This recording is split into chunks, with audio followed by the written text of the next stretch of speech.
The night was unusually calm when the first quantum distortions began to ripple through Earth's atmosphere. Most people wouldn't have noticed. The changes were microscopic, barely a whisper against the fabric of reality. But those who understood immediately that something was wrong. Captain Jack Thompson stood in the underground command center beneath Colorado's mountain range, his weathered hands gripping the edge of a holographic display. The room hummed with a tension that felt like electricity, a collective holding of breath as anomalous readings began to cascade across multiple monitoring systems. Confirm trajectory, he barked into his headset, though he already knew the answer. The Global Defense Network had been preparing for this moment for decades, not out of paranoia, but out of a cold, calculated understanding that humanity was unlikely to be alone in the universe. What they hadn't anticipated was the sheer scale of the incoming threat. Massive ships began to materialize at the edge of Earth's orbital range. They weren't like anything human engineers had ever conceived, organic yet mechanical, fluid yet impossibly rigid. The Zorn Collective's vessels moved with a precision that defied known laws of physics, each movement a calculated dance of technological supremacy. Dr. Michael Chen, the lead scientist at the International Space Research Center, watched the initial readings with a mixture of terror and fascination. His team had spent years developing early warning systems, but nothing could have prepared them for this moment. The ships weren't just large, they were incomprehensible. Their surfaces shifted and rippled like living metal, quantum signatures dancing in patterns that made traditional scanning technologies collapse. "We're detecting multiple entry points," a young technician called out, her voice cracking with a combination of fear and professional training. "They're not following any conventional invasion protocol." Jack knew what that meant. This wasn't going to be a traditional conflict. The Zorn weren't interested in a fair fight or traditional military engagement. They were here to completely eliminate any potential resistance. In cities across the globe, people went about their daily lives, completely unaware of the impending catastrophe. A businessman in New York checked his phone. A student in Tokyo adjusted her backpack. A farmer in Brazil watched the sunrise. None of them knew that their existence was about to be fundamentally challenged. The first wave of attacks came without warning. Quantum displacement weapons carved through military installations like they were made of paper. Entire bases simply ceased to exist, not destroyed, but completely removed from spatial reality. Communication networks flickered and died. Satellites went dark in cascading sequences of total system failure. What made the Zorn truly terrifying wasn't just their technological superiority. It was their complete lack of understanding, or care, for human life. To them, humanity was less than an afterthought. We were barely a statistical anomaly in their grand galactic calculations. Michael Chen's research team had long theorized about potential alien encounters. They had developed complex models, run thousands of simulations, created contingency plans for everything from peaceful first contact to total war. But nothing, absolutely nothing, could have prepared them for the reality of the Zorn Collective. "They're systematically dismantling our defensive infrastructure," Michael muttered, watching as entire military communication networks collapsed. "It's like they know exactly where to strike." Jack Thompson knew they had mere hours, perhaps less, to mount any kind of meaningful resistance. The traditional military response would be suicide. Conventional weapons were useless against quantum shielding that could literally remove matter from existence. But humans had something the Zorn could never understand. Something that couldn't be calculated or predicted by their advanced algorithms. Resilience, adaptability, an almost irrational ability to transform hopeless situations into unexpected victories. As the first major cities began to experience quantum displacement, entire city blocks simply vanishing in silent, bloodless erasure, a different kind of battle was already beginning. In research facilities, hackerspaces, university laboratories, and makeshift command centers, the real human resistance was taking shape. The Zorn believed they were conducting a routine planetary elimination. They had no idea they were about to encounter a species that would redefine their understanding of technological warfare. Humanity's true strength was never about having the most advanced weapons. It was about the ability to innovate when survival itself was on the line.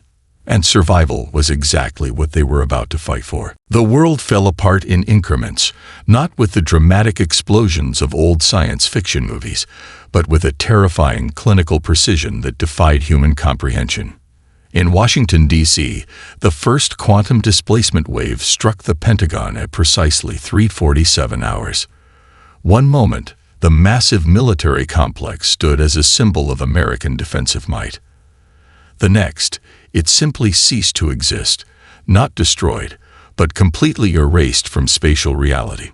No debris, no explosion, just absence. General Rebecca Williams watched from an emergency bunker as the live feed went dark. Her fingers, calloused from decades of military service, gripped the communication console so tightly her knuckles turned white. Decades of military strategy, contingency planning, and global defense protocols evaporated in an instant. Communications network is fragmenting. Her second-in-command, Major David Rodriguez, reported.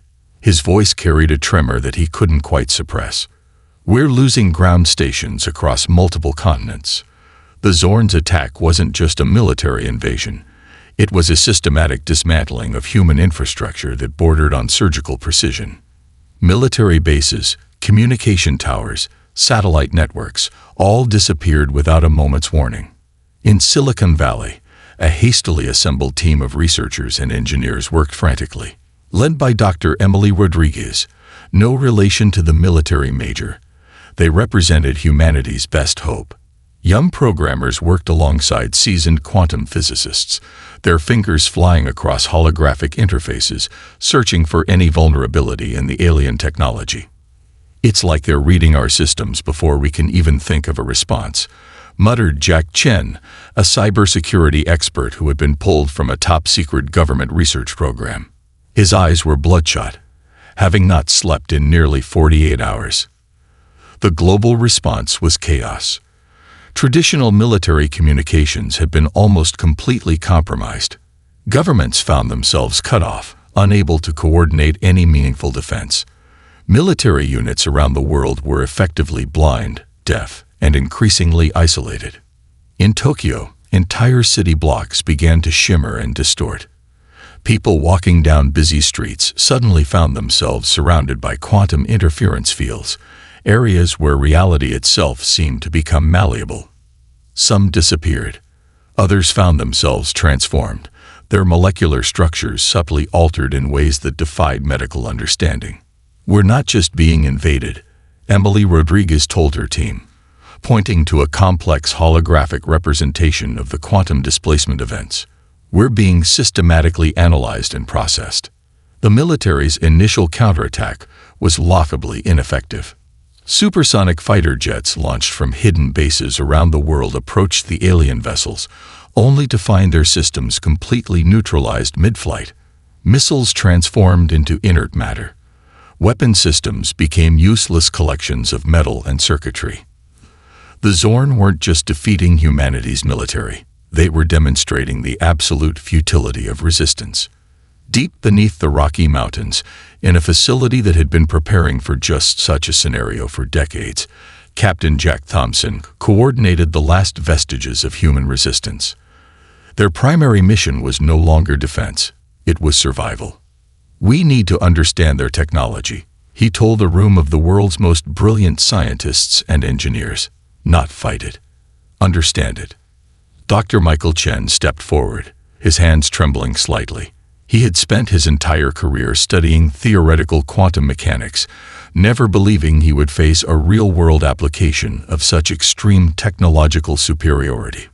Their quantum displacement technology operates on principles we've only theorized, he explained. They don't just move through space. They fundamentally alter the fabric of spatial reality. Outside the mountain facility, the world was changing. Quantum interference fields began to expand, creating zones where normal physical laws simply stopped applying. Gravity became inconsistent. Time itself seemed to flicker and bend. Humanity found itself facing an enemy that didn't just want to conquer.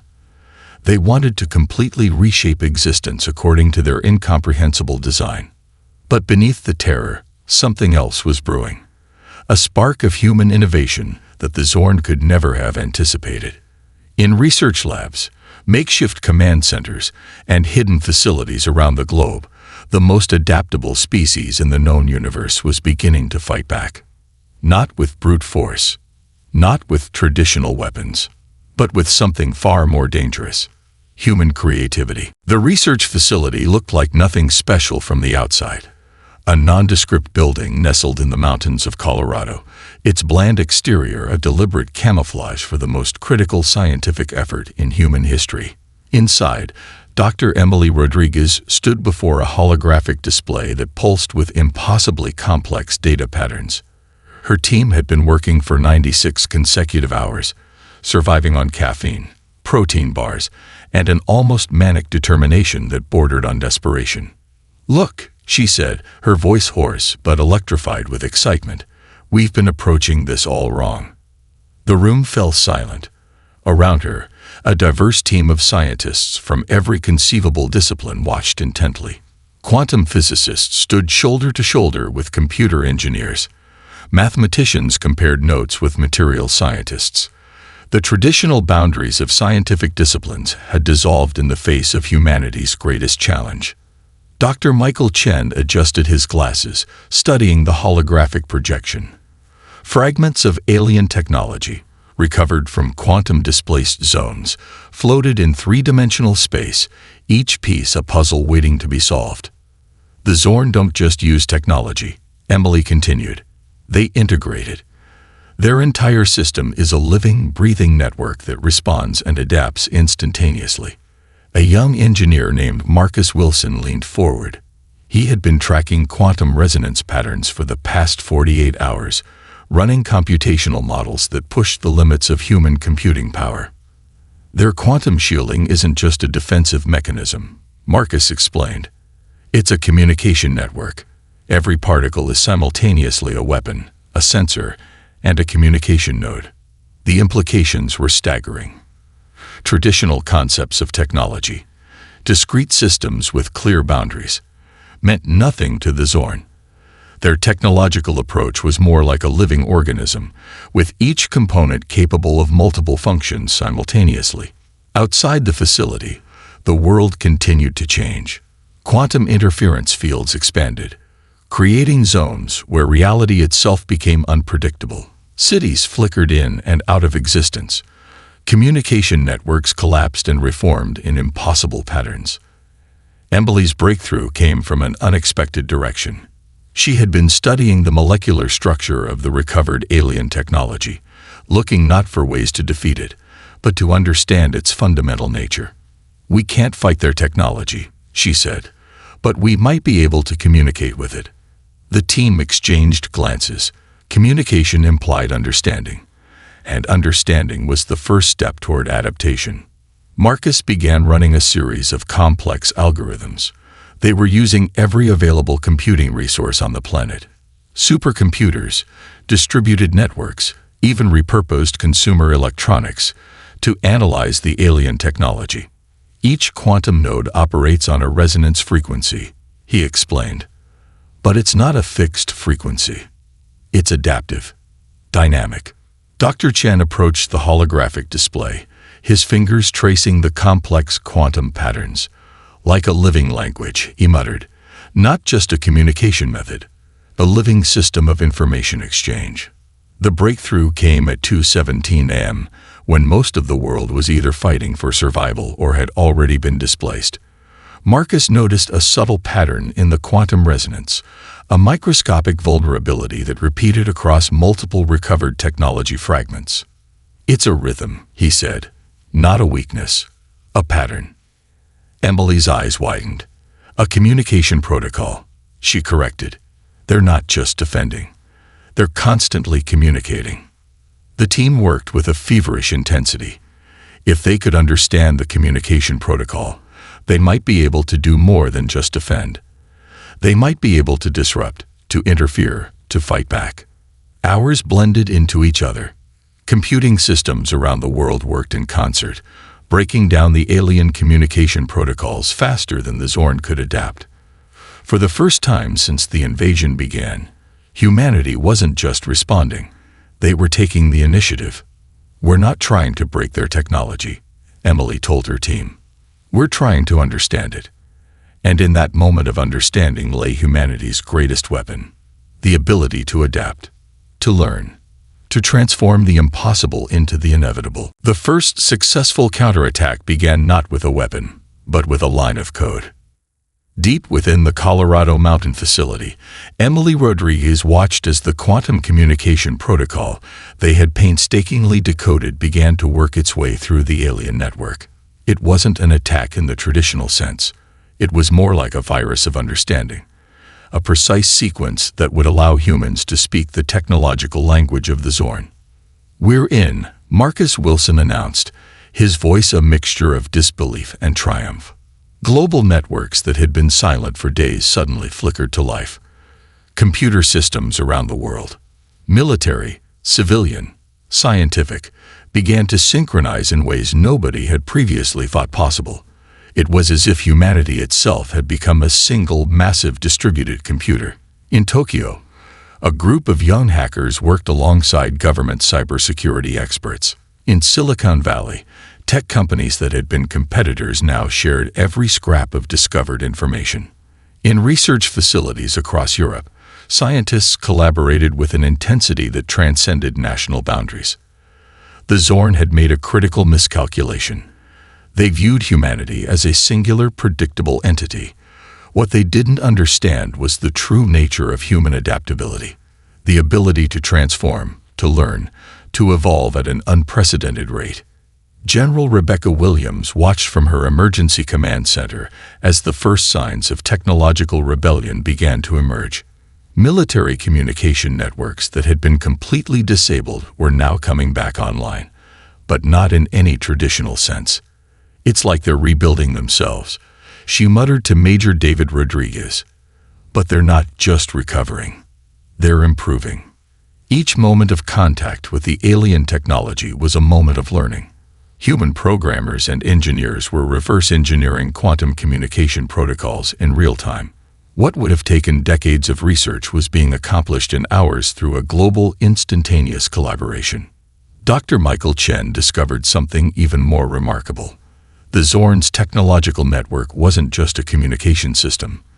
It was a living, adaptive organism. And like any organism, it had vulnerabilities. "They depend on instantaneous communication," Michael explained to Emily's team. "Remove that, and their entire system becomes vulnerable." The counterattack was unlike any military engagement in human history. There were no traditional weapons, no missiles, no explosions, just lines of code, quantum frequencies, and an unprecedented level of human cooperation. Hackers in Buenos Aires worked in perfect synchronization with quantum physicists in Beijing. Software engineers in Mumbai collaborated with cybersecurity experts in London. The boundaries between nations, between disciplines, between traditional ways of thinking, all of them dissolved. Marcus identified the key breakthrough. The Zorn's quantum communication network operated on a principle of absolute certainty. They had developed a technology that eliminated uncertainty, that predicted and controlled every possible outcome.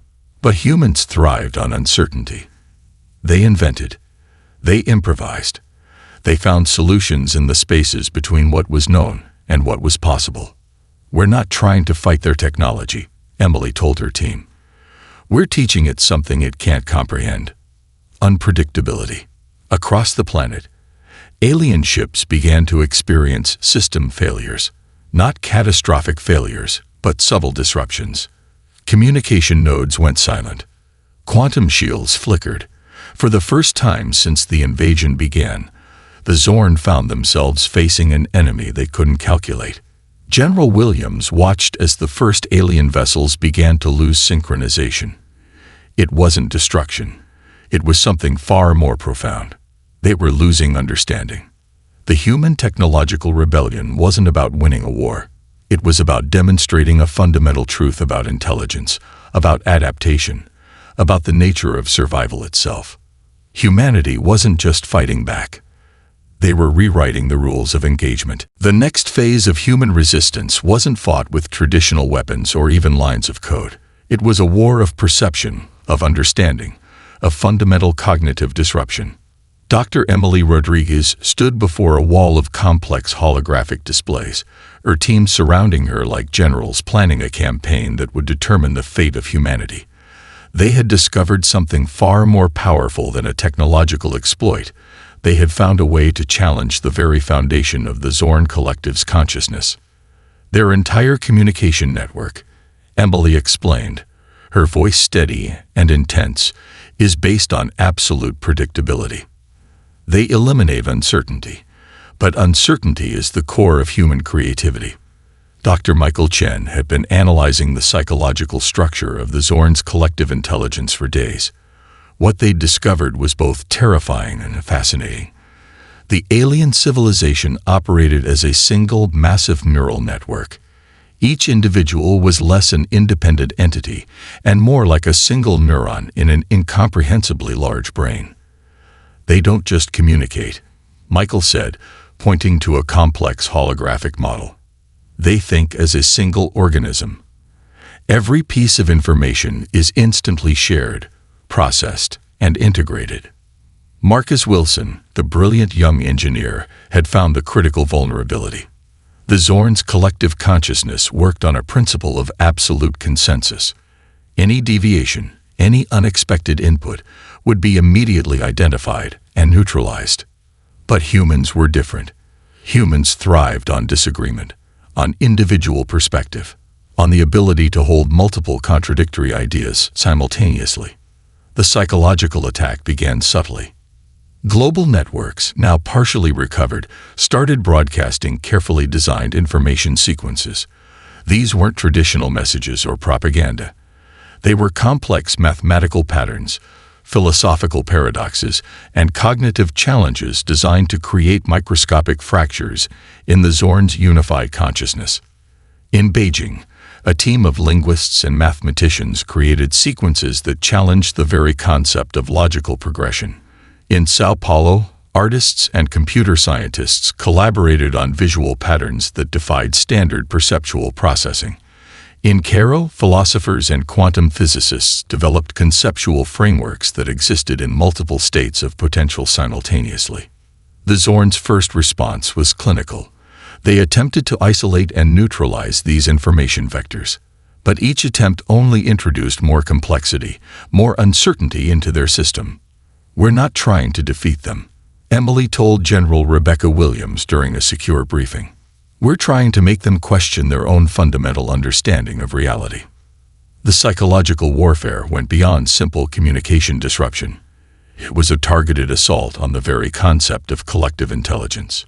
Quantum communication nodes began to experience unprecedented levels of cognitive dissonance. For the first time, the Zorn encountered something their predictive algorithms couldn't process: genuine, unquantifiable human creativity. Mathematical sequences that contained intentional imperfections. Visual patterns that shifted meaning based on perspective. Linguistic constructs that existed in multiple semantic states simultaneously. Marcus discovered that each of these information vectors was like a cognitive wedge, creating microscopic spaces of uncertainty within the Zorn's unified consciousness.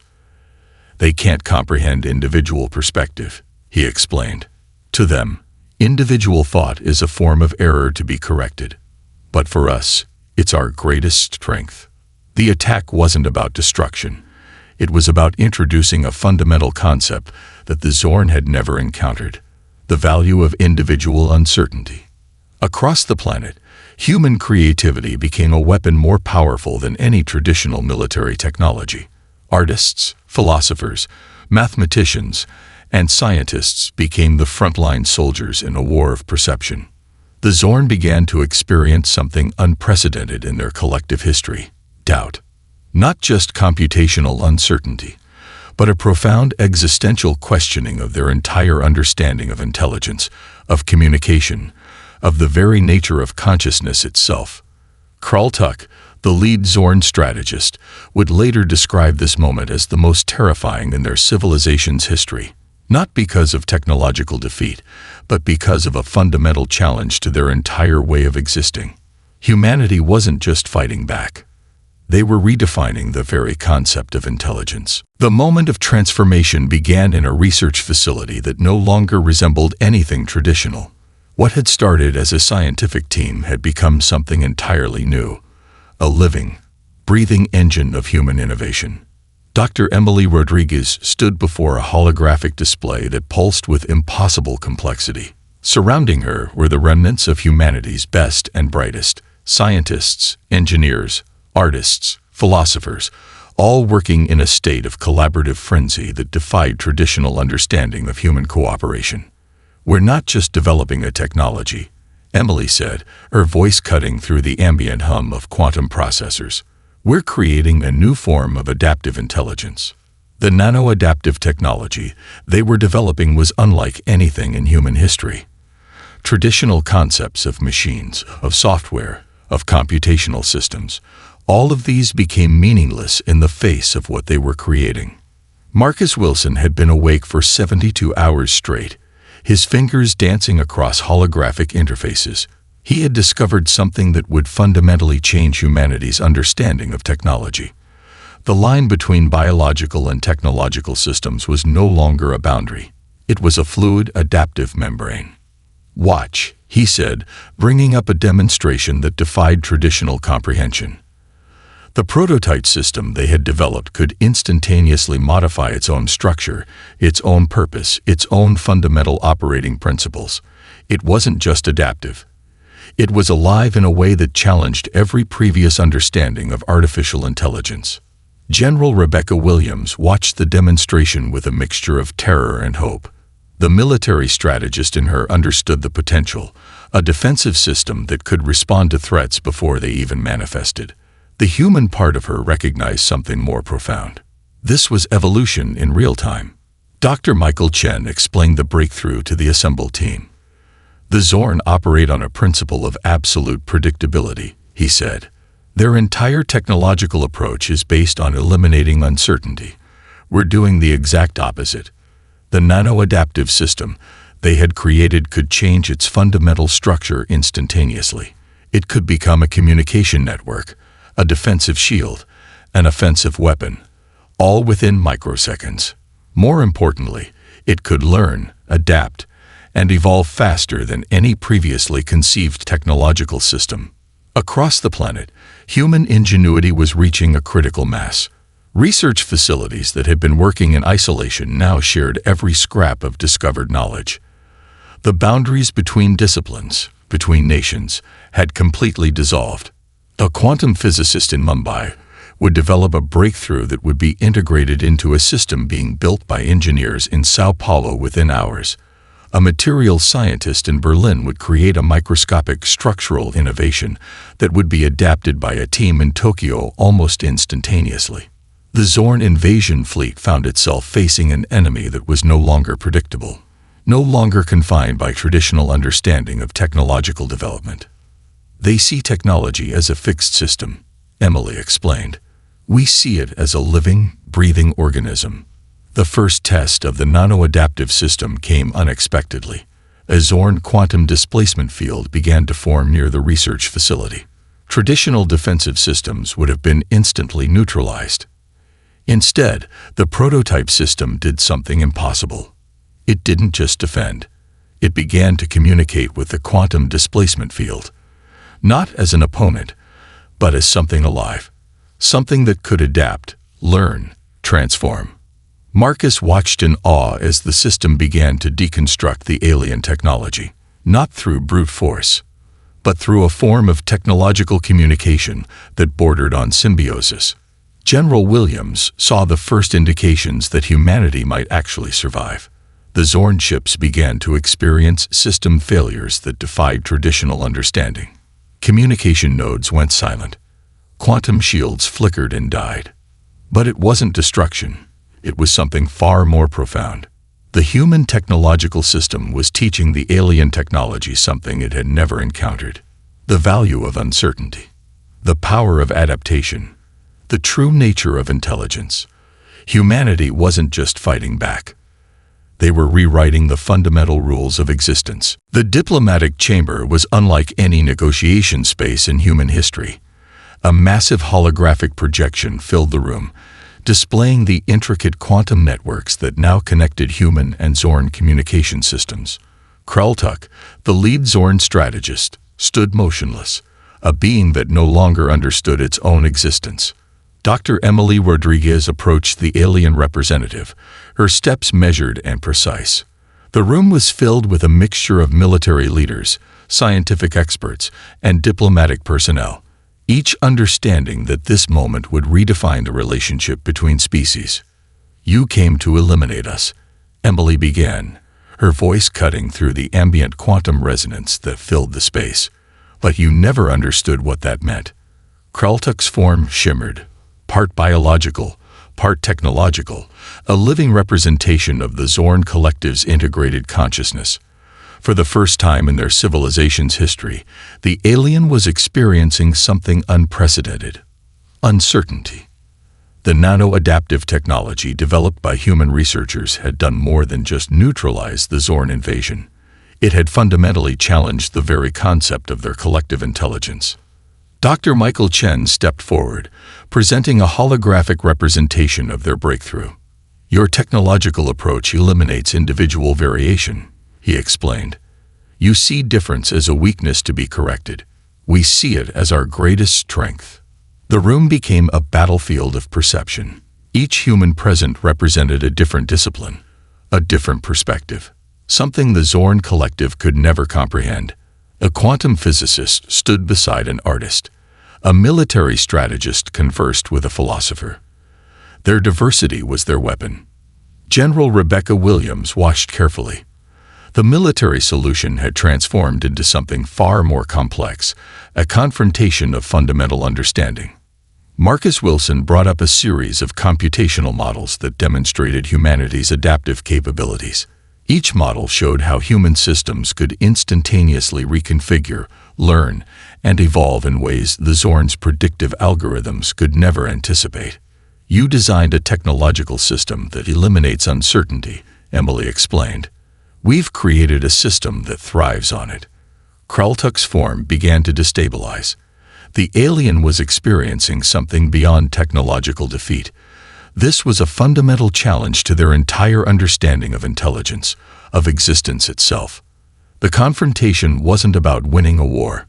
It was about revealing a profound truth about the nature of consciousness, of adaptation, of survival. Fragments of the Zorn Collective's communication network began to fragment, not through direct attack, but through a profound introduction to a concept they had never encountered: individual perspective. "Your greatest weakness," Emily continued, "is your belief that uniformity is strength. Our greatest strength is our ability to disagree, to innovate, to see the world from multiple perspectives simultaneously." The diplomatic chamber became a living representation of human potential. Military personnel stood alongside scientists. Artists conversed with engineers. Each individual represented a node of potential, of unexpected innovation. Kraltuk's communication attempts became increasingly fragmented. The alien was experiencing a form of cognitive dissolution, a breakdown of the collective consciousness that had defined their entire civilization. Marcus showed a final demonstration, a series of computational models that illustrated how human systems could learn, adapt, and evolve in real time. Each model was a living testament to the power of individual variation. "We don't eliminate difference," Marcus explained. "We celebrate it." The confrontation reached its critical moment. The Zorn Collective found itself facing a fundamental choice: adapt or cease to exist. General Williams understood the true nature of the victory. This wasn't about technological superiority. This was about demonstrating a fundamental truth about intelligence, about survival, about the nature of consciousness itself. Emily Rodriguez looked directly at Kraltuk, her gaze representing the collective determination of an entire species. "We're not just surviving," she said. "We're evolving." The room filled with a quantum resonance that spoke of something beyond conflict, of a new understanding, of a fundamental redesign of what it meant to be an intelligent civilization. Humanity had done more than defend itself. It had rewritten the rules of existence. The aftermath of the Zorn invasion transformed human civilization in ways no one could have predicted. What began as a fight for survival became a fundamental reimagining of humanity's place in the universe. Dr. Emily Rodriguez stood before the Global Reconstruction Council, her presentation revealing more than just a technological victory. It was a new understanding of intelligence, of survival, of what it meant to be a sentient species. Holographic displays filled the chamber, showing the intricate networks of collaboration that had emerged during the conflict. Research facilities that had once been competitors now worked in perfect synchronization. National boundaries had become meaningless in the face of a truly global challenge. We didn't just defend ourselves, Emily explained to the assembled representatives from every corner of the globe. We discovered something fundamental about our nature. Dr. Michael Chen presented the scientific implications. The nano-adaptive technology developed during the conflict was already transforming human understanding of computation, biology, and consciousness. What had started as a defensive mechanism was now becoming a revolutionary approach to problem-solving. Marcus Wilson demonstrated how the adaptive systems they had developed could be applied to global challenges, climate restoration projects, medical breakthroughs, sustainable energy solutions. The technology that had saved humanity was now poised to reshape the entire planet. General Rebecca Williams understood the military implications. The conflict had demonstrated that true defense wasn't about superior weaponry. It was about adaptability, about the ability to learn and transform faster than any potential threat. The Zorn Collective, once a seemingly invincible force, had been fundamentally changed. Their rigid, uniform consciousness had been exposed to the power of individual perspective. Some researchers believe the encounter had triggered a profound evolutionary transformation in the alien civilization. Research stations across the solar system began to receive strange communications, not invasive signals, but attempts at communication. The Zorn were attempting to understand the concept of individual variation that had so thoroughly challenged their existing paradigm. We've become something new, Emily told the council, not just as a species, but as a form of intelligence. The technological breakthroughs were just the beginning. The psychological insights gained from the conflict were reshaping human understanding of consciousness itself. Universities around the world developed new interdisciplinary programs that broke down traditional academic boundaries. A physicist could now collaborate seamlessly with an artist. An engineer could work alongside a philosopher. The rigid structures of human knowledge began to dissolve, replaced by a more fluid, adaptive approach to understanding. Marcus showed how the adaptive systems they had developed could be applied to global challenges. Quantum computing merged with biological research. Communication technologies became living, adaptive networks. Every field of human endeavor was being transformed. The first interstellar research missions were already being planned, but they were fundamentally different from previous exploration attempts. These weren't missions of conquest or simple scientific curiosity. They were collaborative efforts designed to learn, to understand, to communicate. Dr. Chen revealed the most profound discovery. The nano-adaptive technology they had developed wasn't just a technological breakthrough. It was a new form of intelligence, one that blurred the lines between biological and technological systems. We've created something that can learn, he explained, not just process information, but truly learn, adapt, evolve. General Williams understood the deeper implications. Humanity had transformed from a species that reacted to threats to one that could anticipate and reshape potential challenges before they emerged. The Global Reconstruction Council watched in awe as Emily presented the final projection. It wasn't a military strategy. It wasn't a technological roadmap. It was a representation of human potential, a complex, ever-changing network of possibility. We're not just surviving, Emily said, her voice carrying the weight of their collective experience. We're becoming something entirely new. The chamber fell silent. The representatives understood that this was more than a victory over an alien invasion. This was the beginning of a new chapter in human existence. Humanity had done more than defend itself against an external threat. It had reimagined the very nature of intelligence.